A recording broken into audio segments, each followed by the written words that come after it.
بۆچی ئۆجەلان پەیامی بۆ هەڵوەشانەوەی هەسەدا نەنات؟ نووسینی کارزانگلی. تورکیا هیچی دەست نەکەوت لەو ڕۆژئاوای کوردستان. وەیا پرسی چارەسەری لە تورکیا پێشوەچوونی بەخۆیەوە نەبینی. با کورتی هێواش کرا. دیارە بەڕێز ئۆجەلان هەستی بەوە کرد پرۆسەکە لەسەر خۆ دەڕوات. بۆیە داوای لە پەکەکە کرد لە هەنگاوی دووەمدا هێزەکانیان لە تەواوی خاکی تورکیا بکشێننەوە.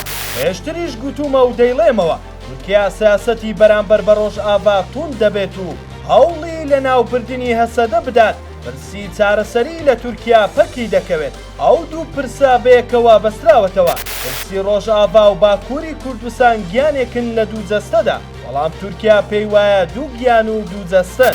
باخچەلی هەوڵی زۆریدا تا فشار بخاتە سەر بەڕێز ئۆجەلان بۆ ئەوەی داوا لە هەسەدە بکات چەک دابنێت و خۆیان هەڵوەشێننەوە. ئەمەی بۆ نەکرا. بۆیە پرسی چارەسەری لە تورکیا هەنگاوی کردداری نەناو تەنها لە چوارچێوەی برایەتی تورک و کورد سوور دەخواتەوە. دەبێت تورکیا قبوڵی بێت ڕۆژئاوای کوردستان ببێتە دراوسێ و ئاڵوگۆڕی بازرگانیان لەگەڵدا بکات.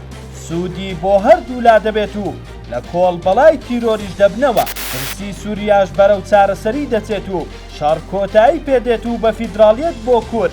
سووریا پێشوەچوونی گەورە بەخۆیەوە دەبینێت. هەرێمی کوردستان نمونەیەکی زیندوو و گرنگە بۆ تورکیا. چونکە لە ساڵی 1991 تورکیا دژی ئەوە بوو کورد ببێتە خاوەنی حکمی زاتی و دەیانگوت کاریگەری لەسەر جیابوونەوەی باکوور دەبێت. ئێستا ساڵانە بە بەهای 13 ملیارد دۆلار ئاڵوگۆڕی بازرگانی لەگەڵ دەروازەکانی هەرێمدا هەیە و هەرێم نەک بووەتە کێشە بەڵکو نمونەیەکە بە گرنگەوە لە تورکیا باز دەکرێت.